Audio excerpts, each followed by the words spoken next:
It's finally the new year where most people declare their resolutions.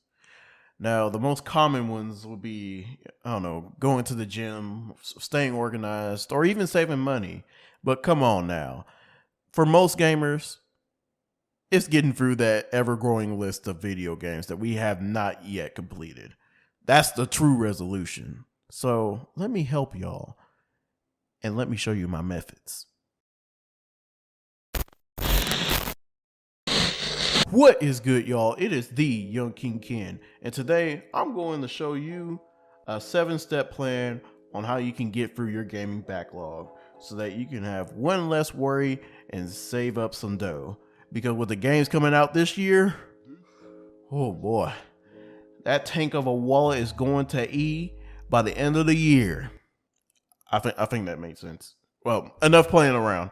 Before I get into the steps, I would like to reference Nintendo Life. There was an article that's pretty much similar to what I'm going to be discussing, and a lot of the methods on that site are very similar to mine. So I just like to reference that, and the link will be in the description. Without further ado, let's get into this. The first step is to create 3 lists. The first list are games that are in your queue. So games that you've purchased, that you plan on completing, whether you started it or not. The second list that you should make are games that you're interested in. So list any game that has a release date within the year alongside with the day of release, or games that you want to play but haven't purchased yet. And then the third list should be games that you play the most and put the most time in. Examples would be, for me, the multiple playthroughs of Breath of the Wild, Super Smash Bros, or even Call of Duty. These 3 lists will give you an idea of what you want to complete and a time frame before the releases of major games on your radar. I will reference these lists throughout the video. Speaking of time frame, I will segue into the second step: schedule a time to play. Grab a planner, calendar, or even make your own, and write down your typical schedule. Jot down your daily priorities first, so work, school, organizations, and also include your chores, errands, and then put down your time gaming. If you stream or record your gameplays, I would just include that time under gaming. This will give you an idea of how much time you're gaming throughout the week, and if you need to adjust your schedule here and there.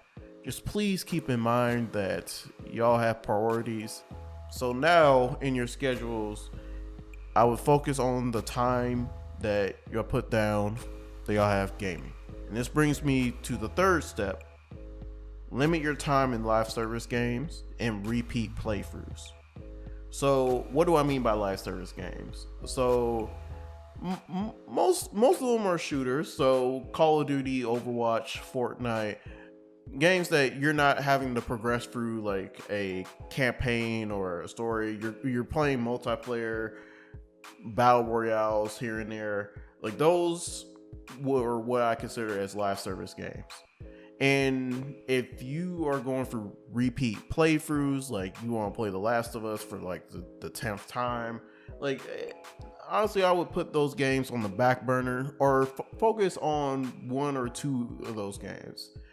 Especially if you play a game competitively, like go back to step 2 and, put in the practice time that you put into that game.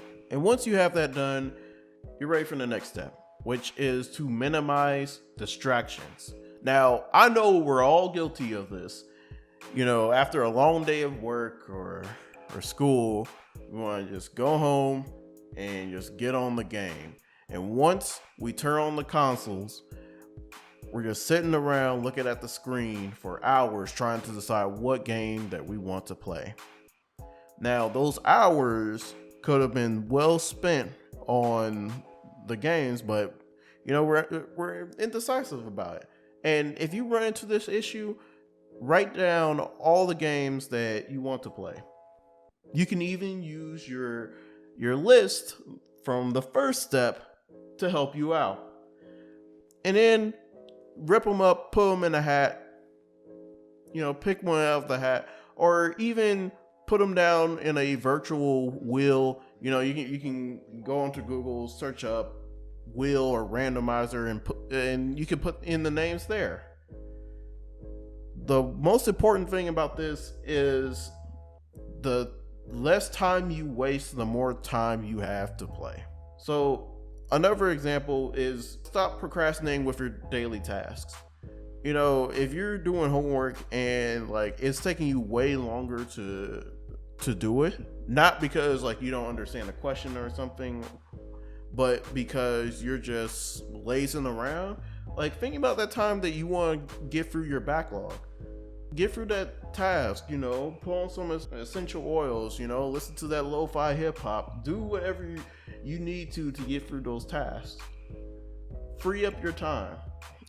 And for you Switch and Steam Deck owners, or if you own any other handheld game system, if you're watching TV or something, play the game while watching the sports game.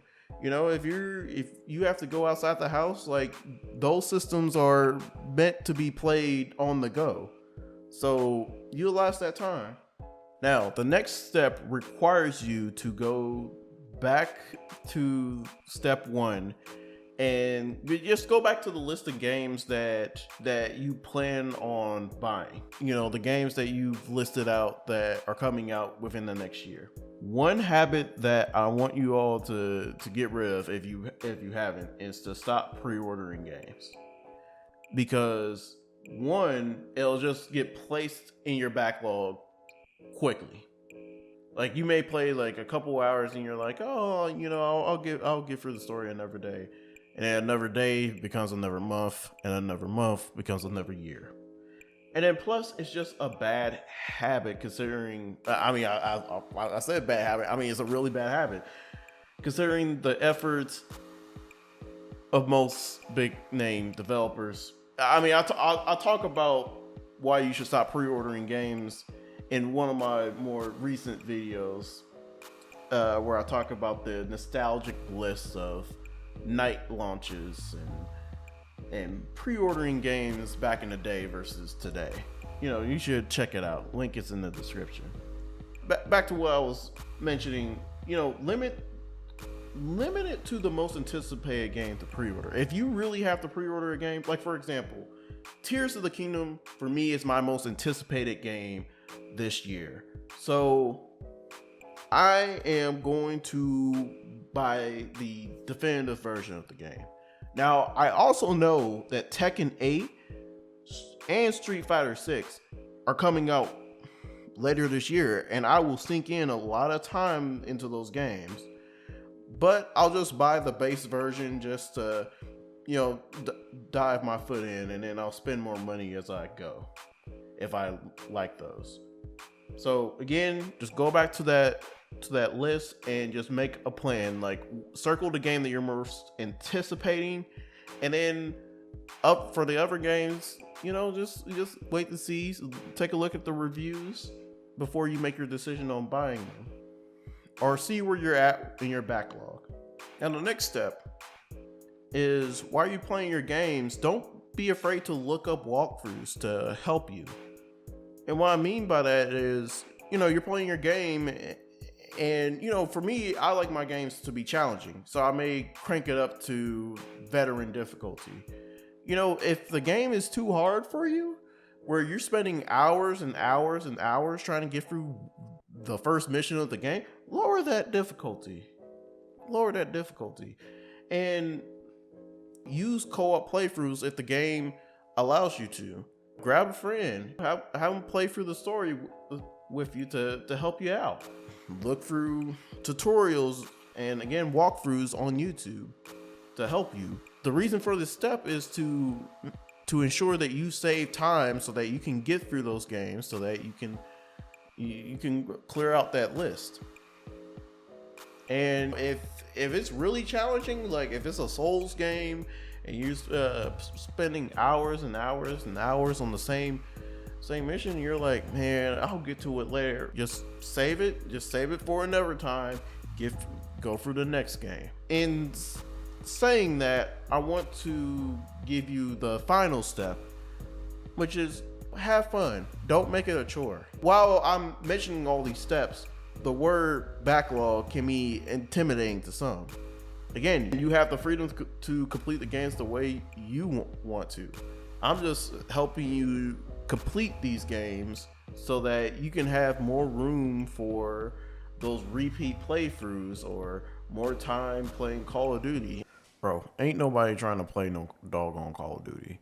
After playing Shipment for the umpteenth time, I'm ready for a new game.